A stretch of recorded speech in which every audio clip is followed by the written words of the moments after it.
Fine art. It's that thing we all pretend to understand. So then why is it so expensive? Why do people pay millions for a canvas with some paint on it?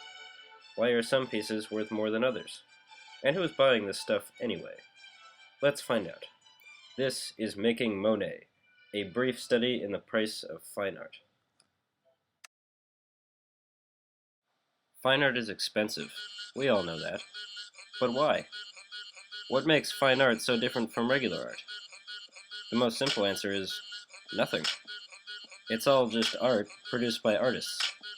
The real question is, who makes fine art so different from regular art? That answer is a little more complex. There are two main groups that affect the price of art, and therefore determine fine art from other art. They are art historians and the wealthy. To show their massive impact on the price of art, I'll use an example. Everyone knows who Vincent van Gogh is, the famous post-impressionist, known for painting pieces such as Starry Night and Vase with 15 Sunflowers. However, Van Gogh did not always enjoy this fame. He lived his entire life in poverty and only ever sold one painting. This was during a time when fine art looked like this, heavily influenced by Renaissance techniques. But between then and now, things changed. Critics and historians began to recognize Van Gogh's artistic genius and his ability to capture the vibrancy and emotion of an object or scene. When people started looking at his paintings that way, they began selling better. Critics and historians turned Van Gogh's paintings from messy paint splotches into beautiful masterpieces in the eyes of the public. They essentially turned this into this.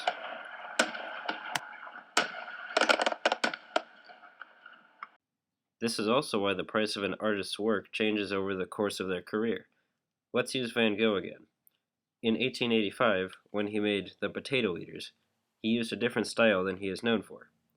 Paintings he produced in this year sold at auction for an average of $0.73 million. Compare that to 1888, when he produced Vase with 15 Sunflowers, using his famous style. Paintings made that year were sold for much, much more. The opinion of art historians created that $10 million gap.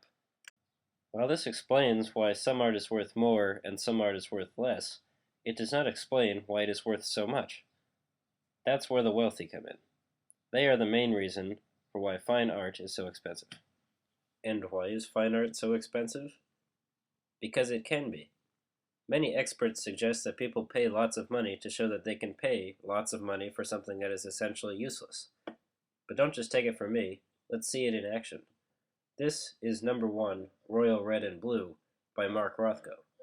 How much would you pay for this? $100? $200? Maybe even $500? That's about what I would pay for this. Now let's pause for a second, because you just won the lottery! Twice! You are now swimming in a sea of your own money. Okay, now let's look at the painting again. Given your newfound wealth, how much would you pay for this now? You've got all that money to throw around, so you'll probably pay a little more. $700, $800, maybe even $1,000.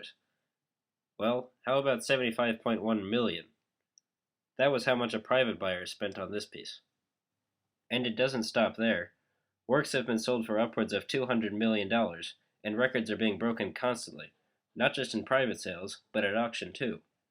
Christie's and Sotheby's, the two biggest auction houses, have had record sales over the past year.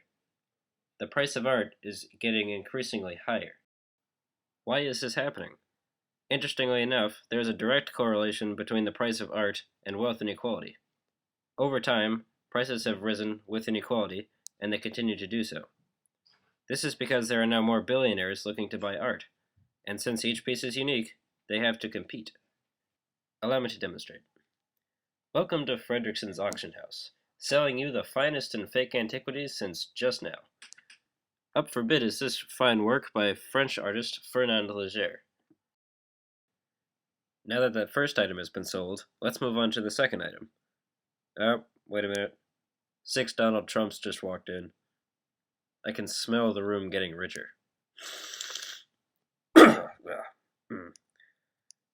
Alright, anyway. Let's start the bidding on item 2.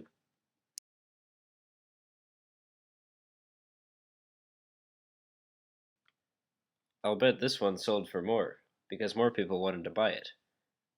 But let me ask you a question. Who painted this? If you guessed Mark Rothko, then you're wrong, because I painted this. The money you just spent could have gotten you a masterpiece, but instead it got you this, which I made in 30 minutes while watching The Simpsons. At a certain point, art becomes just about the money and not about the art itself, and that is the problem. If we take away the veil that price puts on a painting, then we can admire it for what it truly is. Beautiful, spectacular art. This has been Making Monet, a brief study in the price of fine art.